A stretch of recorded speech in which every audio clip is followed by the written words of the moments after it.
여러분, 이제 추석이 3일 정도 남았습니다. 추석에 막걸리를 절대 먹으면 안 된다는 사실 알고 계셨나요? 특히 제사에는 청주와 같은 맑은 술을 사용하는 것이 원칙이라고 합니다. 혹시 막걸리가 왜 막걸리라고 불리는지 아십니까? 이는 막 걸러서 처음 걸러서 먹는다라고 하여 막걸리라고 하는 건데요. 맞습니다.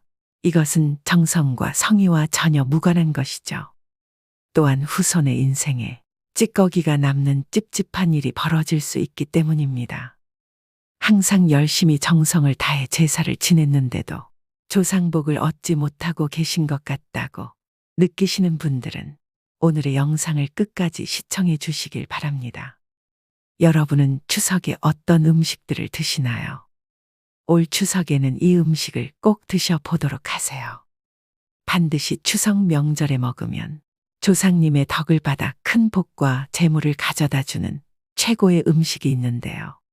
반면에 누구나 다 제사상에 올리는 이것. 지금까지 실수로 이 음식을 올리고 있었다면 올해 추석 차례상에는 절대 올리지 마십시오.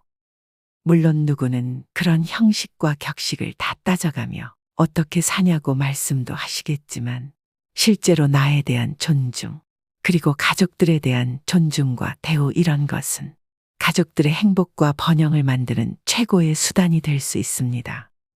이미 수많은 논문들에서 증명이 되었던 것입니다. 사랑이 넘치는 가정, 존중과 대우가 넘치는 가정은 동서양을 막론하고 어디에서든 행복함과 부유함을 얻는다는 것은 원칙 중의 원칙입니다. 오늘 영상에는 추석에 먹으면 좋은 음식과 제사상에 올리면 안 되는 음식, 그리고 추석이 되기 전 3일 동안 하지 말아야 되는 행동에 대해 말씀드리겠습니다. 올 추석 명절에는 이것을 꼭 지키셔서 여러분의 가정의 번영의 기운과 행복의 기운을 다 얻으시기를 바랍니다. 추석에 꼭 먹어야 하는 음식 첫 번째는 식혜입니다. 여러분, 사실 이 식혜는 추석에 과식을 할 것을 우려하여 소화를 돕는 역할로 준비하였던 것입니다. 우리 조상님들에게 이것이 소화제였습니다. 하지만 이 음식은 경도잡지라는 책에 보면 부정한 것을 막는다는 의미도 가지고 있다고 나와 있습니다. 불행과 고난, 불필요한 구설이 없기를 기원하며 먹었던 음식이 바로 식혜였던 것입니다. 여러분, 아마 요즘은 식혜를 페트병에 담아서 팔기도 합니다. 그리고 여러분들도 추석에 기름진 음식으로 인해 청량 음료를 많이 찾기도 하실 것입니다. 올해는 식혜를 사서 드시면서 청량 음료를 대신하시면 어떨까 싶습니다. 추석에 꼭 먹어야 하는 음식 두 번째는 잡채입니다.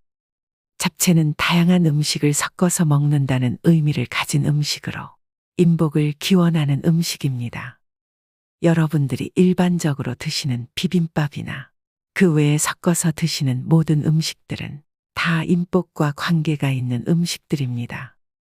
하지만 그 모든 것들 중에서 으뜸 가는 것은 바로 잡채입니다. 하여 생일상에서도 절대 빠져서는 안 되는 것이 바로 잡채이지요. 그 외에 대접과 존중을 한다는 의미를 가진 날에 절대로 빠지지 않는 것이 잡채이기도 합니다. 추석 명절에는 잡채를 드시고 모든 인복을 다 얻으시길 바랍니다. 사람이 복이고 또 사람이 우인 것입니다. 추석에 꼭 먹어야 하는 음식 세 번째는 한과입니다. 한과는 존중과 대우를 나타내는 곳에서는 절대 빠지지 않는 것이고 우리의 전통이며 특히 이것은 어른들에 대한 감사와 존중을 의미하는 곳에서는 절대 빠져서는 안 되는 음식이었습니다.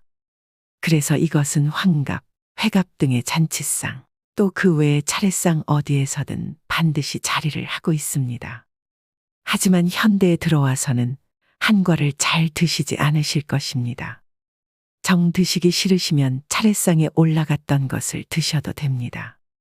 대신 여러분 꼭 드십시오. 그리고 혹 부모님이 살아계신 분들은 가능한 따로 한과를 마련하셔서 이것을 꼭 그분들께 선물로 드리세요.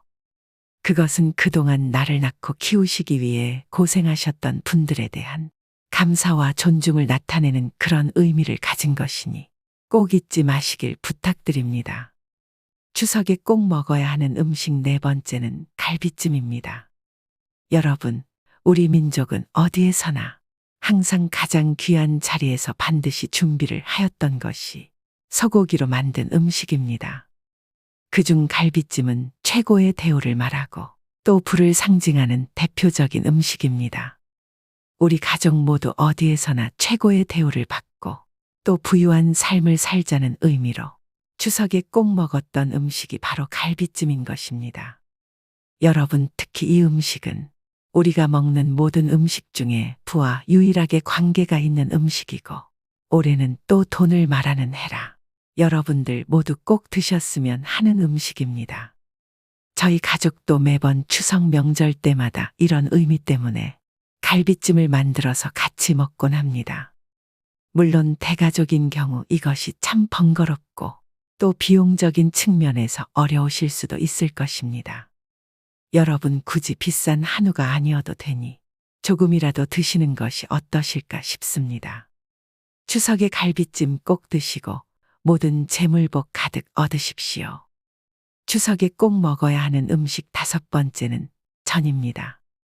여러분, 기름에 튀긴 음식은 과거 우리 민족에게는 대접한다는 의미를 가진 음식이었습니다.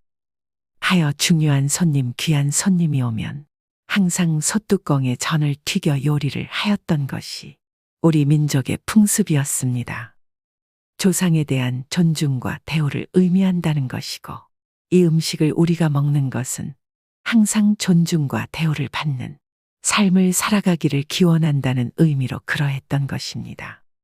물론 많은 분들이 차례상에 올렸던 전을 드실 테지만 전이 드시기 싫더라도 꼭 드셔서 복된 삶을 살아가시기를 바랍니다.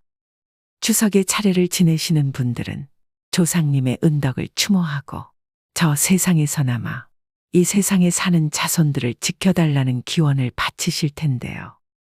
그 조상이 여러분에게 복을 주는 것, 그것이 바로 제사상을 바르게 차리는 것으로부터 시작을 한다는 것입니다. 아무리 좋은 음식이라도 제사상에 절대 올리지 말아야 하는 그런 음식이 있습니다. 제사상에 절대 올리면 안 되는 음식 첫 번째는 끝자에 치자가 들어가는 생선입니다. 바닥고기 중에서 치자로 끝나는 고기와 어짜나 기자로 끝나는 고기가 있습니다. 치자로 끝나는 멸치와 꽁치, 갈치 등은 하급어종으로 분류가 되기 때문에 제사상에는 조상님에 대한 예로 최상의 음식을 대접해야 하기에 쓰이지 않습니다. 그 이유는 대량으로 몰려다니는 생선을 가장 흔하고 천한 생선이라고 여겼기 때문입니다. 또 치자로 끝나는 생선은 가치가 없는 것이라고 하여 이것을 상에 올리면 형제와 가족 간의 불화를 초래할 수 있다고 하는데요. 반면 어와 기자로 끝나는 흰살 생선인 숭어, 민어, 조기 등은 고급 어종으로 여겨 제사상에 주로 사용됩니다. 또 장어나 가물치처럼 비늘이 없는 어종도 부정하다고 여겨 삼가합니다. 이처럼 과거에는 끝자가 어나 기와 같은 생선 중에 비늘이 있고 또 대량으로 잡히지 않는 생선을 최고급으로 여겨 이 생선들을 제사상에 올림으로써 조상을 대우하고 있고 그리워하고 있다는 것을 알려드리려고 했다고 합니다. 제사상에 절대 올리면 안 되는 음식 두 번째는 복숭아입니다. 여러분, 이 복숭아는 귀신을 쫓는 과일입니다. 그래서 무당이 굿을 할 때나 귀신 들린 사람을 위하여 푸닥거리를 할 때에는 복숭아 나무 가지를 사용하곤 했다고 합니다. 봄에 복숭아 나무가 가장 먼저 양기를 최대치로 머금고 가지를 뻗기 때문에 동쪽으로 뻗은 복숭아 가지만 사용했다고 하는데요. 동쪽으로 뻗은 가지를 쓰는 이유는 태양은 동쪽에서 들기 때문에 가장 먼저 태양이 품고 있는 양기를 흡수하여 간직하기 때문입니다.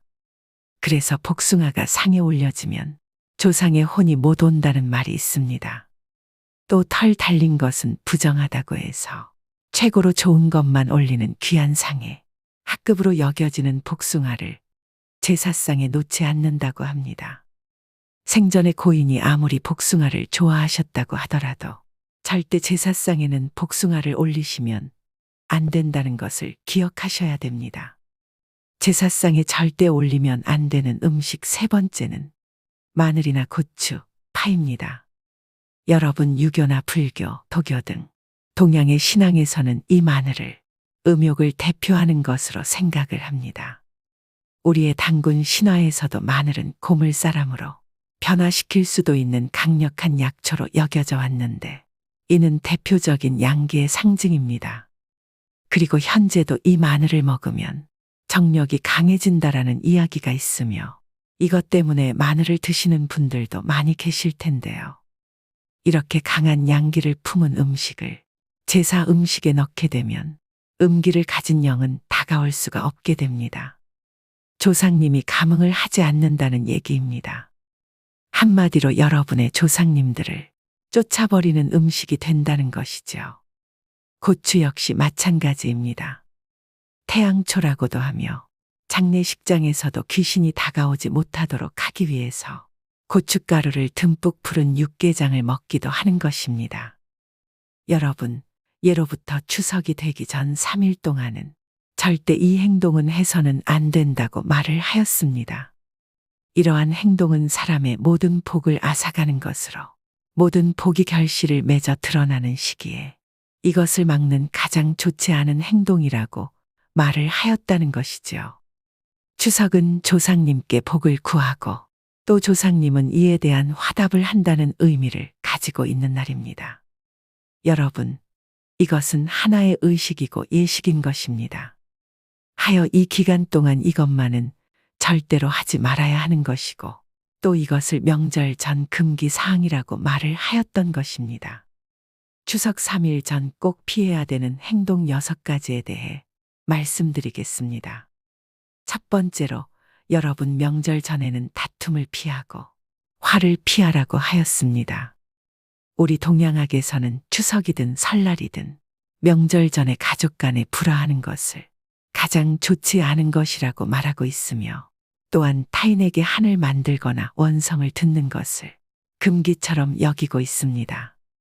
맞습니다. 항상 명절이 되기 전 3일 전부터는 화가 나도 화를 내지 말아야 하며 또 다툼거리가 있어도 다투지 말아야 합니다. 특히 요즘은 명절 전에 가족 간에 불화가 생기는 경우가 참 많습니다. 서로 간의 생활 방식이 달라서 그러하기도 하지만 사실 이는 서로를 이해해 주지 못하는 자신의 잘남을 뽐내고 싶어 하고 자랑하고 싶어 하는 것에서부터 오는 경우가 참 많습니다.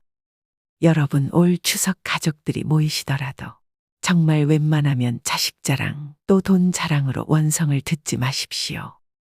사실 말만 하지 않을 뿐 다들 부러워합니다. 여러분 호사다마라는 것은 지나친 자랑으로 원성을 얻어 이것이 화로 돌아온다는 것을 경계하기 위해서 만들어진 말이라는 점 꼭 잊지 마십시오. 자칫 여러분이 더 크게 얻을 수 있는 운과 복이 이것으로 인해 모두 사라질 수도 있다는 점 꼭 잊지 마세요. 두 번째로 여러분 추석 전에 금전 거래는 무조건 피해야 됩니다. 추석이 되기 전 열흘 동안은 항상 근심과 경계의 시기입니다. 특히 재물과 관계된 것이라면 유독 더 조심을 해야 할 것입니다. 이는 향후에 생기게 될 여러분의 재물복에 큰 영향을 줍니다. 하여 우리 조상님들은 추석이 끼인 달에는 빗자루 하나라도 남을 주는 것이 아니라고 하였던 것입니다. 특히 이 시기는 지출이 많을 것입니다. 항상 이 시기에 돈 문제 주의하시는 여러분 되세요. 세 번째로 여러분 명절 전에는 항상 평소보다 조금 일찍 일어나십시오. 여러분 모든 운과 복은 검소함과 부지런함으로부터 온다고 하였습니다. 하여 명절이 되기 전에는 늘 평소보다 조금 더 부지런해야 하며 또한 평소보다 더 검소하게 생활해야 합니다. 이것이 바로 절제와 성실인 것이지요. 추석은 모든 복이 결실을 맺는 시기이고 이제부터 그 복이 여러분에게 다 드러나는 시기입니다. 하여 이 3일간은 과도한 지출을 삼가시고 더 부지런하라라는 겁니다. 앞서서도 말씀을 드렸듯이 추석은 조상님이 천복을 내리는 시기인 것입니다. 여러분 복을 구하고 운을 구할 때는 항상 과정의 정성이 정말 중요한 거예요. 이것이 평소보다 조금 더 일찍 일어나서 복을 구하는 행동인 것입니다. 네 번째로 올 추석 전에는 꼭 지인이나 친구분에게 전화를 한 통 하십시오. 사람은 정말 의외인 것에 감동을 받습니다. 남들이 다 하는 것으로는 절대 그 어떠한 감흥도 줄 수가 없습니다. 아마 대부분의 분들이 추석 잘 보내라고 또 행복한 추석 보내라고 친구나 지인분들에게 문자들 다 하실 것입니다. 올해는 이렇게 하지 마시고 전화를 한 통 하십시오. 직접 전화를 하셔서 추석 지나고 얼굴 한번 보자고 또 추석 잘 보내라고 말씀을 하세요. 이렇게 되면 정말 상대는 의외의 감동을 받게 됩니다. 맞습니다. 의외의 작은 정성 하나 성의 하나가 타인들에게 여러분을 각인시키는 것이며 또한 이것이 바로 나중에 인복이 됩니다. 다섯 번째로 여러분 추석 전에 집안 대청소는 꼭 하십시오. 추석은 내가 1년 동안 열심히 일했으며 그로 인해 성과가 생겼으니 이것에 대해 부모님이나 조상님에게 감사를 표한다. 또 고마움을 표한다는 의미와 그리고 내가 정성껏 차린 음식과 마음으로 복과 운을 구한다라는 의미를 가진 날입니다. 풍수에서는 명절 전 집안 대청소를 하는 것을 무조건적인 것이라고 말을 합니다. 물론 이는 명절에 내 집에 손님이 올 것이니 깨끗하게 대접한다는 의미도 있지만 또한 복과 운이 깨끗한 곳으로 들어오니 1년 중 기운이 가장 좋은 날 깨끗한 모습으로 운과 복을 얻겠다는 의미도 있습니다. 여러분 올해는 꼭 추석 전에 대청소를 한번 하시고 추석을 맞아보세요.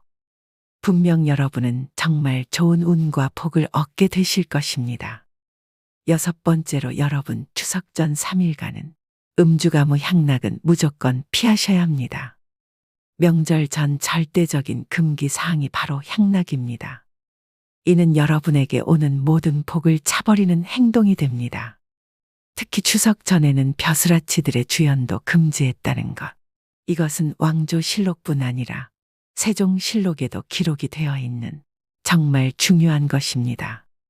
물론 이것은 추석은 축제이니 축제 전에 또 다른 축제를 하면 안 된다는 이유도 있었겠지만 그래도 죄를 지내고 복을 구하고 운을 구하는 날이니만큼 다른 시기보다 자중하고 근신해야 할 이유가 충분했기에 그러했던 거예요. 여러분 절대 이제부터 추석이 되기 전까지 과한 음주 또 과한 향락은 무조건 피하시도록 하세요. 복은 마음에서부터 온다고 하였습니다. 절대 늘어진 마음으로 조상을 뵙는 일 없도록 하십시오. 오늘의 영상 어떠셨나요? 올해는 유독 여름이 긴 느낌입니다. 아직 날씨는 무덥지만 결실의 계절인 우리 민족 최대의 명절 추석을 맞이했습니다. 힘들고 어려웠던 일은 잠시 내려두시고 둥근 보름달처럼 가족 간의 애정으로 꽉 찬 그리고 이웃과 따뜻한 정을 나누시는 훈훈하고 행복한 추석 연휴가 되시길 기원합니다. 오늘도 노후의 지혜와 함께 해주셔서 감사드립니다. 황금빛으로 무르익어가는 여러분의 지혜로운 인생을 언제나 응원합니다.